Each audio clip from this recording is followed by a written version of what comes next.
puwersa na laban sa kanya. Di ba? Hindi ko ibig yun yung naanalang ibig na ayaw niya. Ang problema ngayon, kung saan ayaw ba yung kwanto ni Martin. Kasi away na yan doon sila eh. Iba ang utak ni Martin, iba ang utak ni Lisa, iba ang utak ni BBM. Iba sila, magkaiba sila. Kaya Diba? sir, ang tanong sir, naramdaman niyo ba? Kasi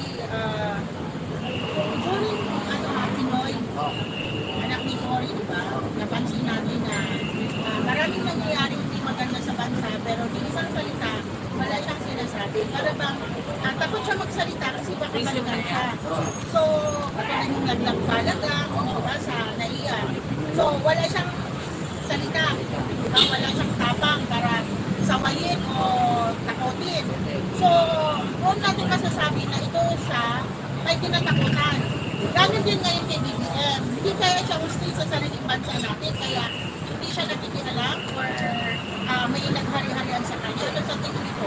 BBM kasi, sabi ko nga, mahina ang utak. Kasi lakwat sa lang alam mo. Diba? So, ngayon, madali yang maniwala sa mga salita na marinig niya. Diba? Lalo na, nung alam niya na, nung panahon ng tatay niya, eh, pinalis niya. Buhay na buhay yun sa utak. Kasi ano, 20 years old siya na pinalis ka. So, yun ang mga takot sa kanya rin. Kasi guni-guni yun eh. Na baka mangyari sa kanya yung kaya nga, hindi siya makapag-isip na ako kasakran niya, magawa niya tama. Pero paano mo itama na may tama ka naman sa utak? So, maganda talaga siya, nag-display sir, para hindi lalong kumala, mismo mabala. Alam naman niya, na hindi naman siya kumukontrol ng bansa. Yes, he has still sanity. Kasi kung tinatakot siya, dahil sa siguro nagkaroon ng mga evidence, sa mga mission niya, Ito ginawang panakot, nandyan siya dahil isa ka, dahil sa unity. Tama pa, yan ang papanama kanya eh. Dapat magkaroon naman siya ng kunting sanity sa iyo. wala Ito na ng panahon sana na ibigay niya kay Sara para naman siya makabawi.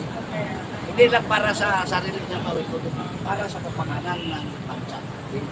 Kasi under his leadership, wala talaga nangyayari. Walang nangyayari. Almost 3 years na tayo. Almost 3 years na tayo. Puro empty promises mo yung kanya mga salita, puro basa lang niya. Basa. Kung pag tinanong siya ng walang basa, iba, hindi niya nakikita. Iba ang sagot. So, ibig sabihin, wala talaga siya. Kaya ang kinalabasan, sabi niya, yung bigas pwede na itanim. Oo. Kaya nga, yan ang ibig ko sabihin.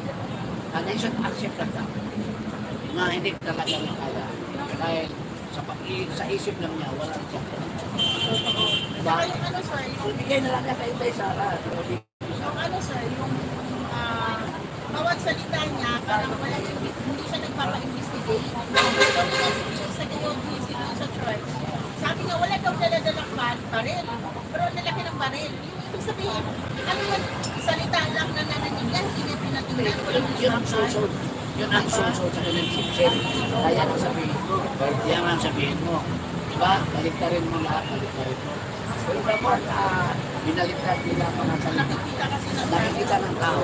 Lalo na kayo ang nakikita. Kasi mga vlogger kayo. Eh, naniwala yung mga binayaran nilang mainstream. Diba? Parang bigat mo bibig. Right for our lives. Ay bibig. Yun ang lumalabas sa bigla. Pero yun ay baliktad. Yun ang ano. Kayo ang totoo. Kasi kung ano nakikita nila diyan sa mga video, hindi, walang cut kayo eh. Live kayo eh. Di ba? Walang cut. O ito yung totoo. Sir, ano po may advice mo sir sa amin sa sumuportahan sa laban na Ano, tuloy lang natin ito. Kasi hindi naman, alam mo, ang laban na ito ay laban ng tao. Yes, Yun ang unang we share. sinitindihin. Ha?